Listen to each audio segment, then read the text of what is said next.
பேசுவதற்கு வாய்ப்பு கிடைக்கின்ற பொழுது, அதுவும் குரு பூஜையிலே அவனை முன்னை வைத்து அவனை சாட்சியாக வைத்து நீ பேசப் போகிறாய் என்று சொல்லும் பொழுது, இன்று ஒருவருத்தரும் அந்த மேடையில நின்று பேசும் பொழுது நிச்சயமாக அடுத்த குரு பூஜை வரும்போது உங்களை எல்லாம் அழைத்தால், இல்லையா எனக்கு அங்க கூப்பிட்டுருக்காங்க, எனக்கு அங்க ஒரு சொற்பொழிவு நிகழ்ச்சிக்கு கூப்பிட்டுருக்காங்க என்று உங்கள் எல்லோரையும் ஒருவரும் ஒவ்வொரு திருத்தலத்திலே அழைத்து உங்களை சொற்பொழிவு பண்ணுமாறு அப்படிப்பட்ட உயர்ந்த நிலையை மணிவாசகர் தருவார். அப்படிப்பட்ட உயர்ந்த நிலையை நீங்கள் அடைந்து, அப்ப நீங்க கேட்கலாம், அப்ப இங்க யார் யார் வருவாங்க? உங்களை போல அடுத்த ஒரு திருக்கூட்டம் இங்கே வரும். அவர்களையும் உயர்வு படுத்தி அவர்களையும் இந்த பிரபஞ்சத்தில் குருவாக உருவாக்கி இந்த திருவண்ணாமலை திருப்பரந்தரை அனுப்பி கொண்டிருக்கும் என்று சொல்லி அப்படிப்பட்ட அற்புத நிலையை இங்கே மணிவாசகர் தந்திருக்கிறார்.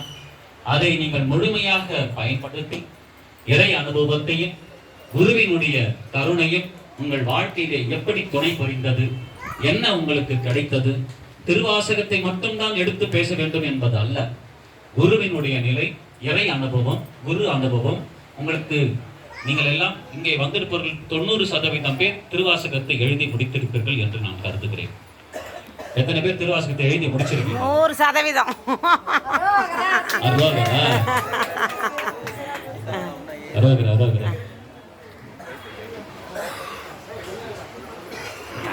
திருவாசகத்தை எழுதி நீங்கள் முடித்த பின்மா பேசுவதற்கு உங்களுக்குள் தயக்கம் இருக்கிறது. திருவாசகத்தை எழுதி பயன் என்ன? திருவாசகத்தை நீங்கள் எழுதி பயன் என்ன?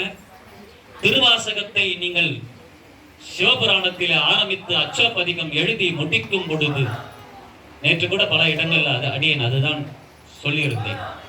திருவாசகத்தை எழுதும் போது நீங்கள் எல்லாம் உங்களை அறியாமல் தவம் செய்கிறீர்கள். எழுதி முடித்த பிறகு நீங்கள் எல்லாம் சிவமாகவே மாறி இருக்கிறீர்கள். சிவமாக நீங்கள் மாறக்கூடிய இந்த தன்மையில் நீங்கள் பேசுவதற்கு தயக்கம் இனியும் வேண்டாம். எல்லோரும் உற்சாகமாக ஆனந்தமாக இறை கருணையை, குரு அருளை நீங்கள் எல்லோரும் எடுத்து உரைக்க தயாராகுங்கள். உங்கள் ஆன்மா முழுக்க முழுக்க இறைவனோடு மட்டுமே இருக்கட்டும். இங்கே நீங்கள் குரு பூஜையில கலந்து கொண்ட யாவரும் உங்களுடைய உலக சிந்தனை தேவையில்லை. வீட்டில் அது என்ன நடந்துச்சு, இப்போ என்ன பண்ணிட்டோம், ஒட்டு வந்துட்டுமே, மணி நான் 2 மணிக்கெல்லாம் வந்துடுறேன்னு சொன்னோன்னே ஏதோ வந்தேன் பூஜை பண்ணிட்டு ஓடிலான்னு நினைச்சேன். எந்த சிந்தையும் உங்களுக்கு வேண்டாம். முழுக்க முழுக்க குருவோடு, குரு அருளோடு, மணிவாசகரோடு சிந்தையை மட்டும் உங்கள் நினைவிலே இருக்கட்டும். எப்படி இப்படி தேநீர் வந்ததோ அதே போல உணவும் நேரத்திற்கே உங்களுக்கு வந்து சேரும். அதனால உணவு வருகிறதா, பிரசாதம் வருகிறதா என்ற எண்ணமும் வேண்டாம். எல்லோரும் தயாராகுங்கள்.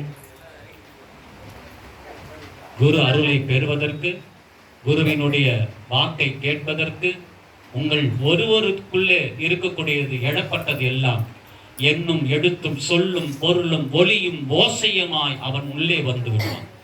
அதனால் நீங்கள் சொல்லப்படுகின்ற ஒவ்வொரு வார்த்தையும் உங்களுடையது அல்ல என்பதை தீர்மானித்து நீங்கள் மேடையேறி அவனோடு ஐக்கியமாயி, தந்தது உன் தன்னை, கொண்டது என் தன்னை, சங்கரா ஆர்கொள்ளோ சதுர, அந்தம் ஒன்று இல்லா ஆனந்தம் பெற்றேன், யாது நீ பெற்றது ஒன்று என்பா, சிந்தையே கோயில் கொண்டைய மணிவாசக பெருமானே,